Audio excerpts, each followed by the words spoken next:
Hey, little Rico. You talking to me? Yeah, ain't you little Rico? Nobody calls me that.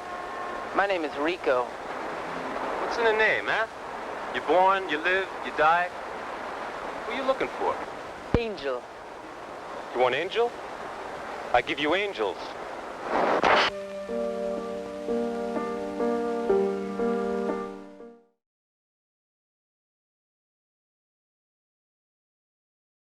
Thanks so much for being here and showing this. Thank you. Thank you, guys. Thank you. It's so wild watching this now. I feel like that line, when Patty Astor's in bed talking about the unmade beds and how one moment you're here and one moment you're gone, it feels very appropriate tonight. And I wonder what it's like for you watching this film tonight as opposed to when you made it. Whoa. I have no clue about when we made it. Tonight it was very moving. I got completely enamored again of just watching Duncan. Really got lost in his face and his mannerisms, and yeah. He's so captivating. He's really wonderful on screen. And so what was your relationship to Duncan, and how did you meet him, and how did you get him to agree to do this film? Well, I think I mentioned, we met doing this article, and we hit it off right away. We went to see a lot of movies together, a lot of Godard films.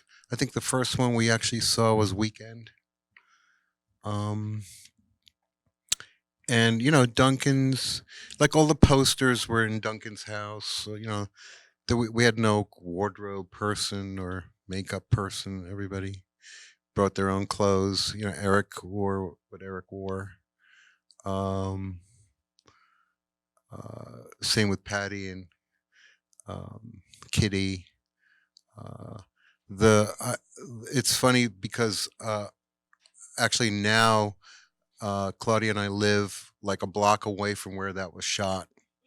So at the time, in order to save the money to make this film, my wife and I at the time, Barbara, we were superintendents of a building on 15th Street between 7th and 8th Avenues.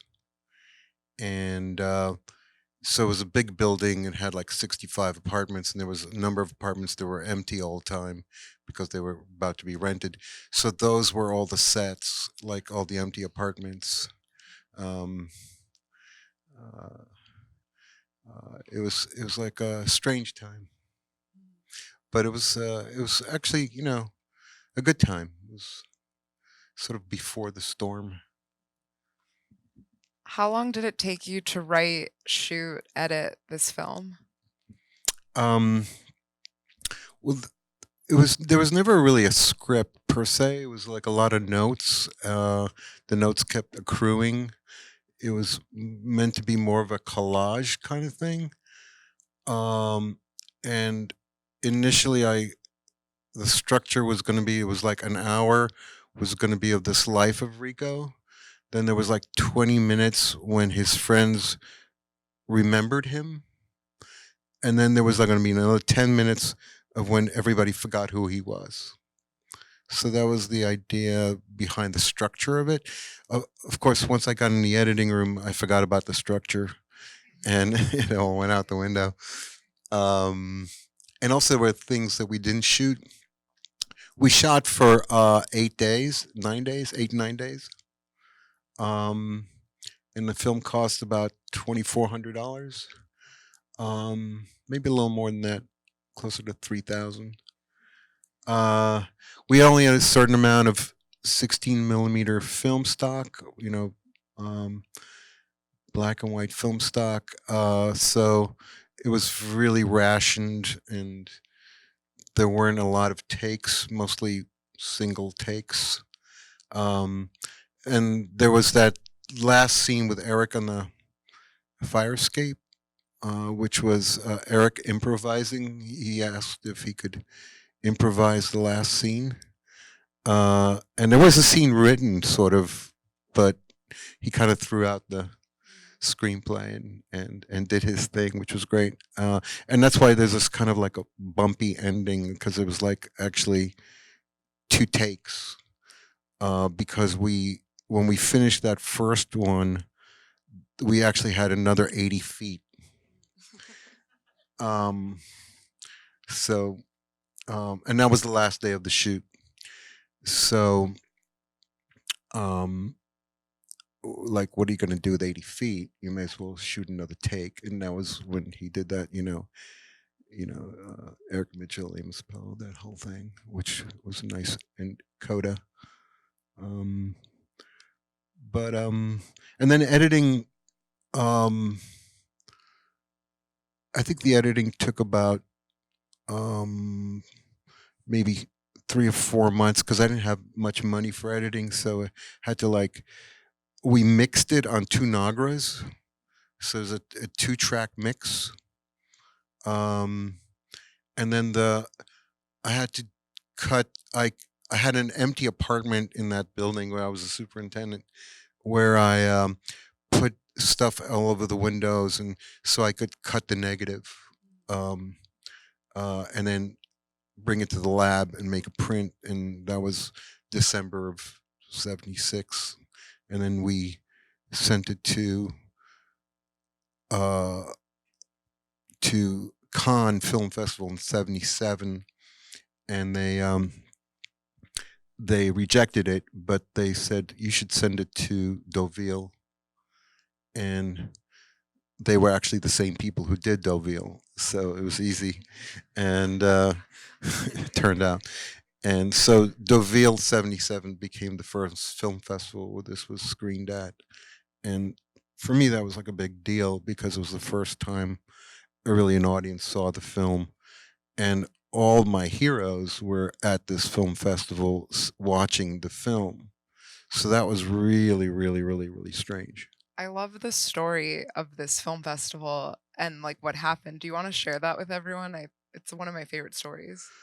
Yeah, well, Eric and Patty and we got there, and I didn't even have enough money to fly to Paris. I had to fly to London and take a ferry to get to Deauville, which is a whole other amazing journey. Like early in the morning, like taking the night ferry and getting on this train, and I was like the only one on this one train. It was like some ghost train or something, and the guy kept telling me to get off, but I had a map. It said, no, it's the next stop. He said, no, I'm the conductor. I'm telling you to get off. And I'm like, no, the map says that. And the map was right. And then I jumped off this train, and I saw this other little wooden train, like a toy train, with steam coming up out of it. And I said, that must be my train for Deauville, the connecting train from Trouville to Deauville. And so I ran across, and I was carrying the film and my luggage, and I'm running at 6 o'clock in the morning, down to, and I jump on this train, and it's this little, and it's the conductor is looks like he's from the 1930s, and I'm like, what am I? This is like time travel. And I said, Deauville? And he said, dernier stop, last stop. I go, oh my God. And we got there, and they had a room, amazing room in this hotel. I was like, what? And the opening night, they had the woman who ran the festival, her name was Martine Joando, said, okay, Amos, well, you sit up there with those directors. And I was like, what? And it was this round table with Truffaut, Godard, Chabrol, Stefano Dran, Jacques Demy, Agnes Varda. And I was and I was just quaking in my pants, and I was like, "What?" And I was very quiet. Everybody was speaking French. I didn't speak French. Um, they eventually got me a French translator who who was this young American actress who spoke French named Jodie Foster, and so Jodie Foster was her translator, and she was very cute. Um, and so I was sitting at this table and just watching everyone, just like, what am I doing here? They're going to find out I'm a fraud, and they're going to kick me out. And finally, Jacques Demy, who was sitting next to me, he said, "What are you doing here?" And I said, "Yeah, that's a good question. I have a film." He goes, "Oh yeah, what is it?" And I said, "Unmade Beds." He said, "Oh, what is that about?" I go, "It's about you guys." Really? Huh. And then Agnes, who was sitting next to Jacques, said, "Who's that guy?" He goes, "Ah, he's this American guy. He's like this punk filmmaker from New York. He's he made a film about us." And then he's like, "Really? Oh, that guy? The guy with the Elvis jacket? Oh my god!" And then Truffaut was like, "Who's that guy, Agnes?" "He's this punk kid from New York. He's got this film made about us." And Godard's like, "What? What was that?" And it went around. It was like telephone. Like, oh, came all the way back to me. I go, "What was that?" And he was like, "Oh, no, we're talking about you." "Oh, okay." And and then they came to see the film the next day, which was like really shockingly hard because it was a little theater, much smaller than this, maybe 70 seats, and these these guys are, they. It was like 5 o'clock in the afternoon, which is like the worst time, you know, and I was standing in the back and trying to watch their reactions and being really embarrassed. And I kept running to the bar and getting shots of vodka to fortify myself. By the time the film was over, I was completely drunk out of my mind.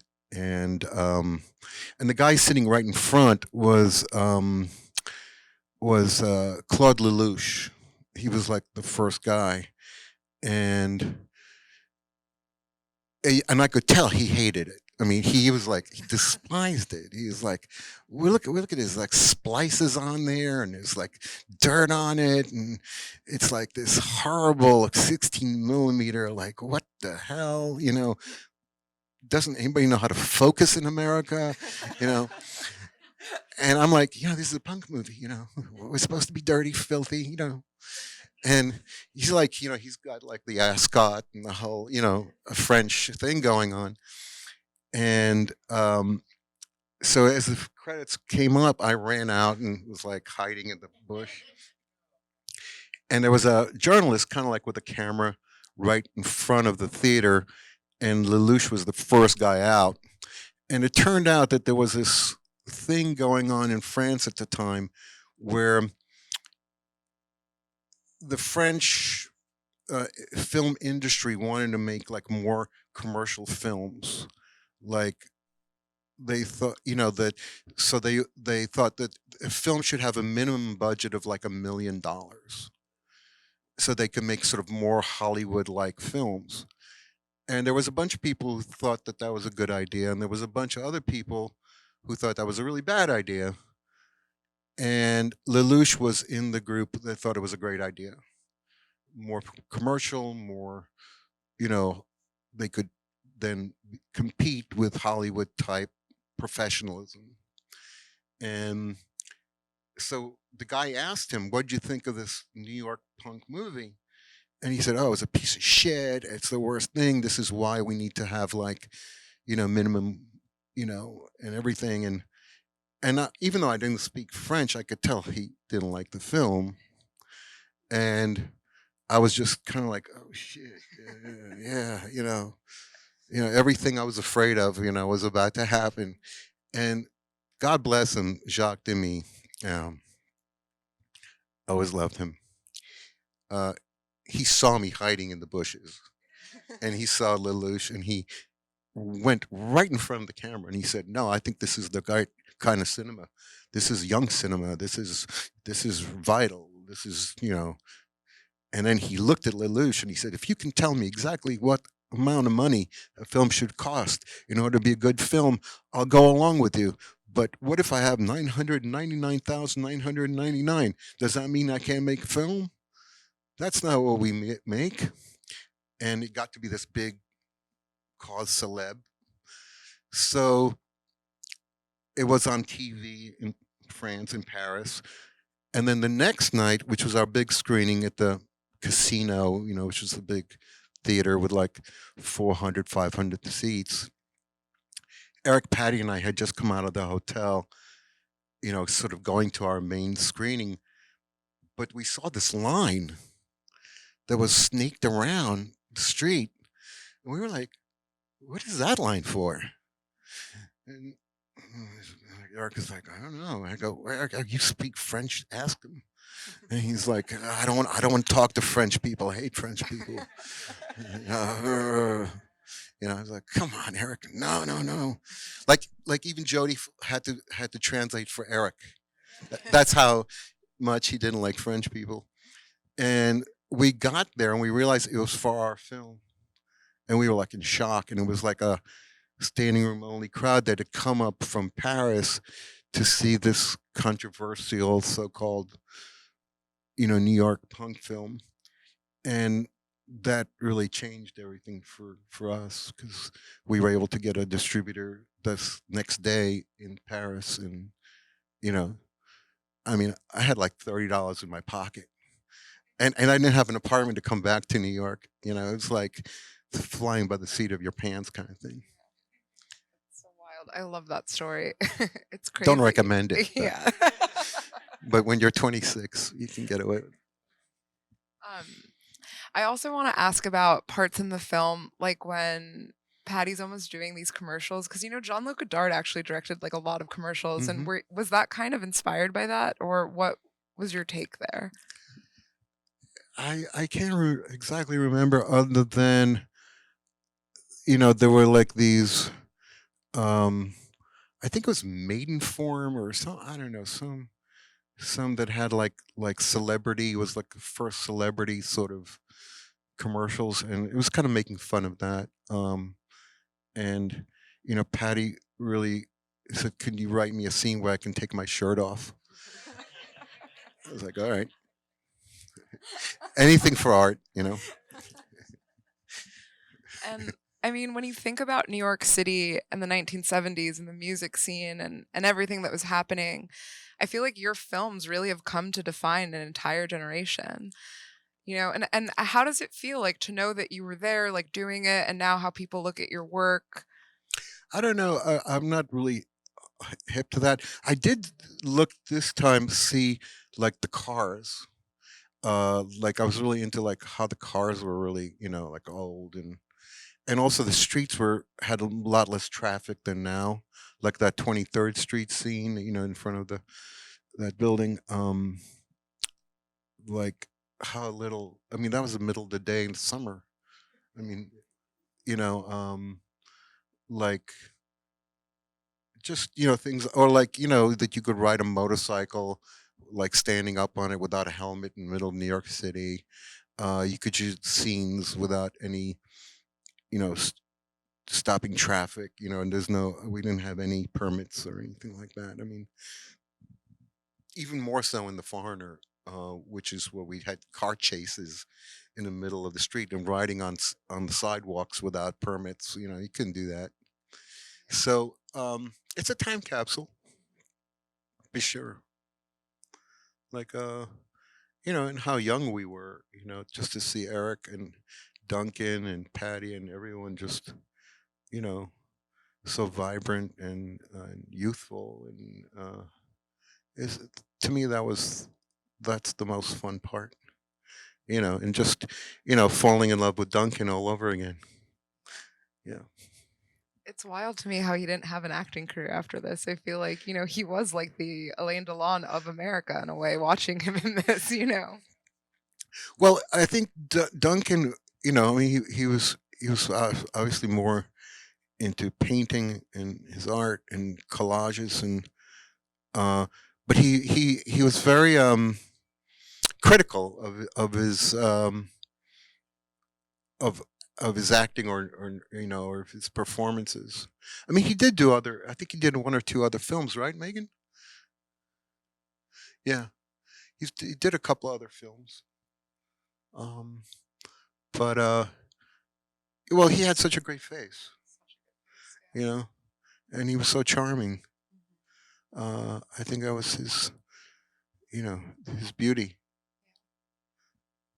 I'd love to open it up to audience questions. Yes, Walter. He didn't do it very well. Uh, yeah, we had like the sound quality wasn't very good on this, and uh, we had like a bunch of different people doing sound, and nobody really knew what they were doing. Barely knew how to plug the microphone into the Nagra. Uh, and the Naga could be temperamental. We also didn't have a real mix, which didn't help. Uh, it got kind of even a little worse in the next film, The Foreigner, because The Foreigner, The Foreigner is actually no mix. It's a mono track. It's like just there was just one track of sound. So when there was music, there was no dialogue. When there was dialogue, there was no music. It was like whatever is there was there. The thing about The Foreigner, it actually, I think, worked for the film to have these abrupt cuts, because we're so used to, with sound wise, we're so used to mixing. So The Foreigner works because it's abrupt. Every single cut is abrupt, and there's no film ever made a sound movie that didn't have at least some mixing. And that wasn't completely by design. It was just because it didn't have the money. But it was also like, it didn't have the money. Do you wait? Do you try to get the money for a mix? Or do you just, let's go for it? Let's see what it's like without a mix. And to my ear at the time, it really worked. This doesn't quite. I mean, I wish we could have had a better sound. And the original film that we shot was actually had really nice contrast and was really clean. But over the years, it got dirtier and dirtier. I have a question. Yes, Delphine. What was that music? What was the music in the film? It was Ivan Kral's music, engineered by J.D. Doherty. Yes. Yeah. It was Ivan just doing a piano riff, sort of getting the sort of French idea. We listened to a couple of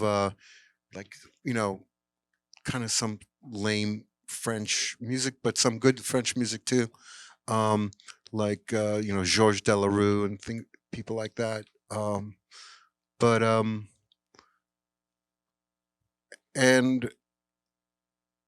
Overall, I think the sparse piano music kind of worked for me at the time, at least. Hi, Lynette. No problem. Both you and Ivan worked for New Line Cinema in the early days, and I can't remember. Were you both working there in '76, or not? No. Because New Line Cinema definitely took off. Yeah, New Line took off. New Line took off once we left. We were the ones That's what holding it I was down. going to say, but I didn't want to say that. Once we left, New Line just took off like a rocket ship. I just couldn't remember the year. and those 6 shares we had, I know. sold them for 40 cents. I know. No kidding. Yeah, it was a bad Oh, business Amos, it deal. was such a pleasure to watch that again. It's been such a long time. And I forgot what a genius you were with the script. The script was awesomely Oh, just over the. I'm so happy. thank you, Thank you. thank, Thank you. thank you. Any other questions back there? Yes.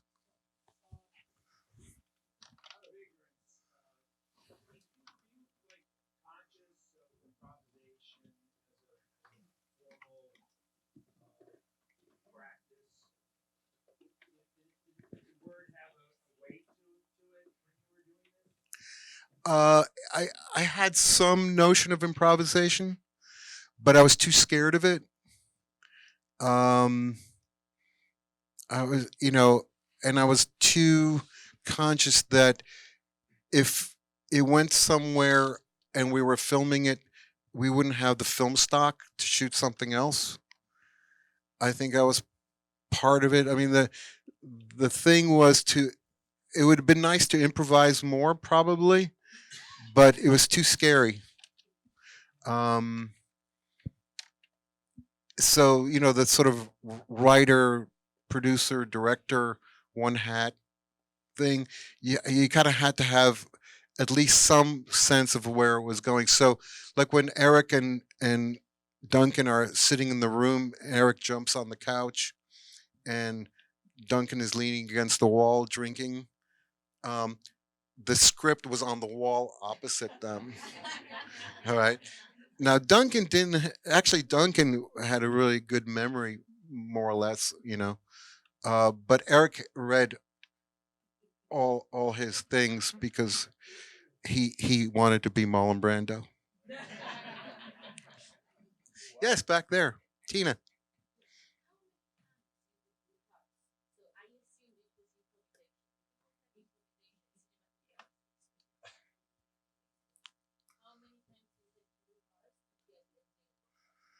Well, um, we we blocked it a little bit, and maybe a little bit of rehearsal in terms of like doing like two or three blocking things, um, and then in the middle of those blocking things, maybe moving the camera around to see like where the camera would, or like which part of the shot would be there and which part would be there. Like when Patty comes in the room and there's the bed in the forefront, and then Duncan jumps on the bed and you see her skirt going around.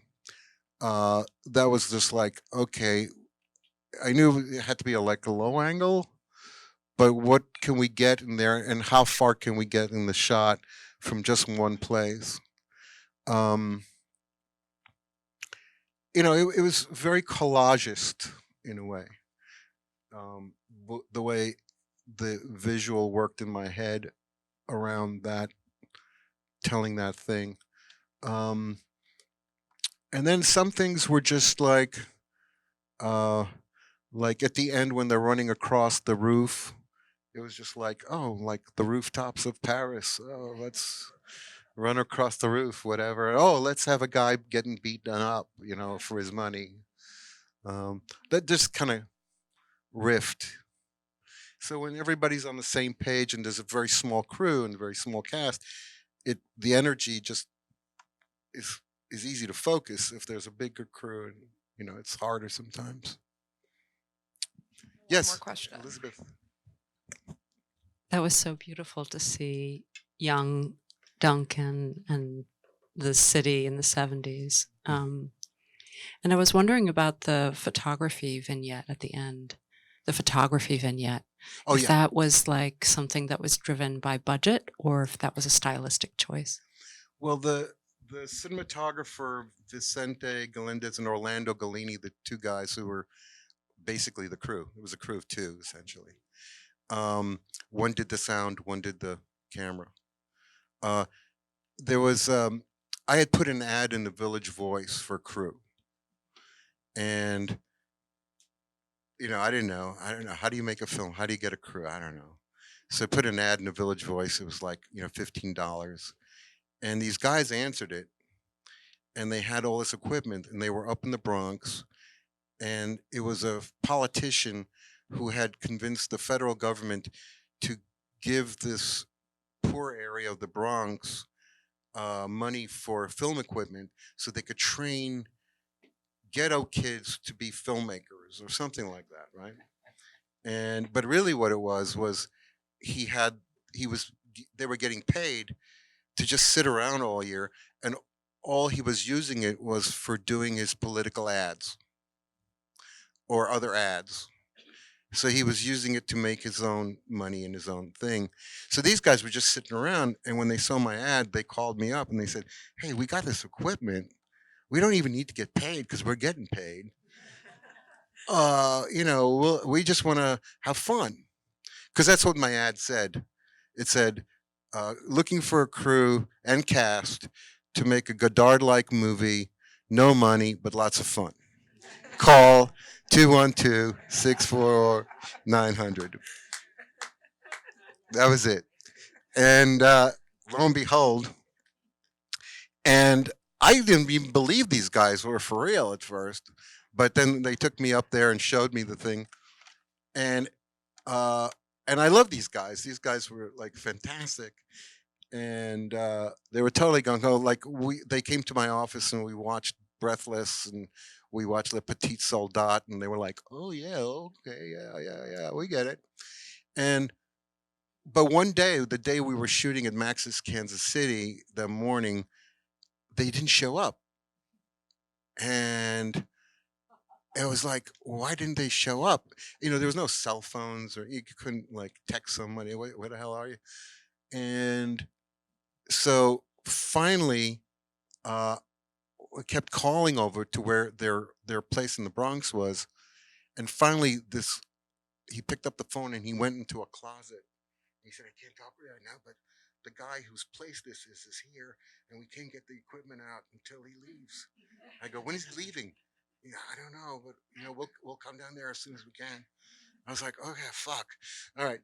So went back, and there was Duncan and Eric already like getting drunk and smoking cigarettes, and we're like, "What do we do? Like, we don't have a movie camera." And um, and yeah, no, but Fernando Natalici, who was my roommate at the time, had his you know Pentax camera or Minolta camera. And I said, "Well, let's shoot it in 35. Let's shoot it stills, and we'll just put the sound." That's why it's probably the best sound actually in the film is on that scene, because it was shot like in a sound recording studio, and we shot that. And oddly enough, when we screened it in Deauville, um, after the screening, I was walking down the street and I saw Francois Truffaut, and I kind of like was looking at him, and he came over to me, and he said that sequence with the stills was the most beautiful sequence he had seen in a film in many, many years. That it had it had poetically brought time to a standstill and moved it at the same time. Which I wanted to take like, yeah, well, of course, but it was really like, desperation is like usually the best way to do it. But that's how that came about. Thank you so much for sharing this with us tonight, Amos. So special. Thank you. Thank you.